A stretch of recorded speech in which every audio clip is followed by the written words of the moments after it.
people, so glad you are here on Amala Mithun. Welcome to my channel. Cutlet എല്ലാവരും കഴിച്ചിട്ടുണ്ടോ അല്ലേ? Cheesy sandwich cutlet കഴിച്ചിട്ടുണ്ടോ? വീഡിയോയിലേക്ക് പോകുന്നതിന് മുന്നേ നമ്മുടെ വീഡിയോ ആദ്യമായിട്ടാണ് കാണുന്നതെങ്കിൽ വീഡിയോ കാണുക. വീഡിയോ കണ്ട് ഇഷ്ടമായാൽ ലൈക്കും സബ്സ്ക്രൈബും ചെയ്യണേ. ആദ്യം തന്നെ ഞാൻ 2 പൊട്ടറ്റോ എടുത്തിട്ടുണ്ട്. തൊലിയൊക്കെ കളഞ്ഞ് കഴുകി എടുത്തേക്കുന്നതാണ്. ഇനി നമുക്ക് പൊട്ടറ്റോ ഇത് വേവിച്ചെടുക്കാം. ഞാൻ കുക്കറിലാണ് വെക്കുന്നത്. 2 വിസിൽ മതി. നന്നായിട്ട് വെന്ത് കിട്ടിയിട്ടുണ്ട്. ഇനി നമുക്കൊന്ന് സ്മാഷ് ചെയ്തെടുക്കാം.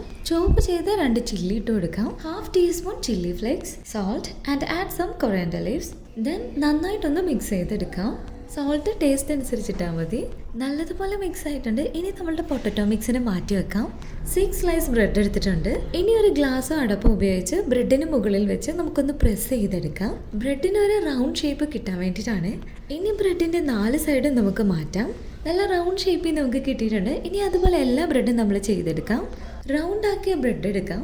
1 ടീസ്പൂൺ ടൊമാറ്റോ സോസ് ഒഴിച്ചു കൊടുക്കാം. ഇനി അത് നല്ലതുപോലെ ഒന്ന് സ്പ്രെഡ് ചെയ്തെടുക്കാം. മുകളിലായിട്ട് ക്യാപ്സിക്കം വെച്ച് കൊടുക്കാം. ആവശ്യത്തിന് ചീസ് ഫില്ല് ചെയ്ത് കൊടുക്കാം. ഞാൻ മൊസല്ല ചീസാണ് യൂസ് ചെയ്തേക്കുന്നത്. അതിന് മുകളിലായിട്ട് റൗണ്ട് ഷേപ്പിലാക്കിയ ഓണിയനും കൂടെ നമുക്ക് വെച്ച് കൊടുക്കാം. Then finally cucumber. ഇനി മറ്റൊരു ബ്രെഡ് വെച്ച് cover with another slice. Bread just ഒന്ന് പ്രസ് ചെയ്ത് കൊടുക്കാം. നമ്മൾ നേരത്തെ മാറ്റി വെച്ച് നമ്മളുടെ പൊട്ടറ്റോ മിക്സിനെ എടുക്കാം. സ്മാഷ് ചെയ്ത പൊട്ടറ്റോ നമുക്ക് ബ്രെഡിന് മുകളിലാക്കി വെച്ച് കൊടുക്കാം. ബ്രെഡ് ഫുള്ള് നമ്മൾ പൊട്ടറ്റോ കൊണ്ട് കവർ ചെയ്തെടുക്കണം. അങ്ങനെ എല്ലാ ബ്രെഡും സ്മാഷ് ചെയ്ത പൊട്ടറ്റോ കൊണ്ട് നമ്മൾ കവർ ചെയ്തെടുത്തിട്ടുണ്ട്. 2 എഗ്ഗ് നമുക്കിനി പൊട്ടിച്ചൊഴിക്കാം. ദെൻ നല്ലതുപോലെ ഒന്ന് ബീറ്റ് ചെയ്തെടുക്കാം. ബാക്കി വന്ന ബ്രെഡിനെ നമ്മൾ ബ്രെഡ് ക്രംസ് ആക്കി എടുത്തിട്ടുണ്ട്. നമ്മൾ നേരത്തെ ബ്രെഡിൽ സ്മാഷ് ചെയ്ത പൊട്ടറ്റോ കവർ ചെയ്ത് മാറ്റി വെച്ചിട്ടുണ്ടായിരുന്നു. ഫസ്റ്റ് നമുക്ക് എഗ്ഗിലൊന്ന് ഡിപ്പ് ചെയ്തെടുക്കാം.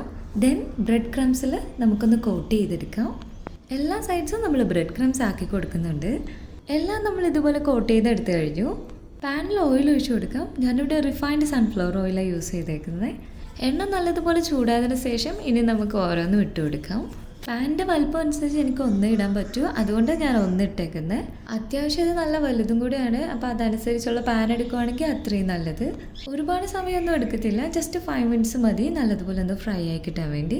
നല്ലതുപോലെ ഫ്രൈ ആയിട്ടുണ്ട്. ഇനി നമുക്കിത് കോരി മാറ്റാം. ഇതുപോലെ നമുക്കിനി എല്ലാം ഫ്രൈ ചെയ്തെടുക്കാം. ഫൈനലി നമ്മളെല്ലാം ഫ്രൈ ചെയ്തെടുത്തിട്ടുണ്ട്. ഇനി മുകളിലായിട്ട് കുറച്ച് ടൊമാറ്റോ സോസ് ഇട്ട് കൊടുക്കാം. പൈപ്പിംഗ് ബാഗ് വെച്ച് തന്നെ ചെയ്യണമെന്നൊന്നുമില്ല. സ്പൂൺ ഉപയോഗിച്ചാലും മതി. ഇത്രയേ ഉള്ളൂ. നമ്മളുടെ ചീസി സാൻഡ്വിച്ച് കട്ട്ലേറ്റ് ഇവിടെ റെഡി ആയിട്ടുണ്ട്. നെക്സ്റ്റ് ടൈം വീട്ടിലെ സാൻഡ്വിച്ചോ കട്ട്ലേറ്റോ ഒക്കെ റെഡിയാക്കുന്നുണ്ടെങ്കിൽ ഇതുപോലെ ഒന്ന് ട്രൈ ചെയ്ത് നോക്ക്. ഉറപ്പായിട്ടും ഇഷ്ടപ്പെടും. ഒരെണ്ണം കഴിച്ചാൽ മതി കേട്ടോ, വയറ് നിറയാൻ. ബർഗറിൻ്റെയൊക്കെ വലുപ്പമുണ്ട്. അത് കാണുമ്പോൾ തന്നെ മനസ്സിലാവും. പുറമേ നല്ല ക്രിസ്പിയും ഉള്ളിൽ നല്ല ക്രീമി ആയിട്ടാണ്. Bread, tomato sauce, capsicum, mozzarella cheese, onion, cucumber, smash ചെയ്ത പൊട്ടറ്റോ എല്ലാം കൂടി ചേർന്ന് ഫ്രൈ ചെയ്തെടുക്കുമ്പോൾ അടിപൊളി ടേസ്റ്റാണ്. ഒറ്റ പ്രാവശ്യം ഒന്ന് ട്രൈ ചെയ്ത് നോക്ക്, ഉറപ്പായിട്ടും ഇഷ്ടപ്പെടും.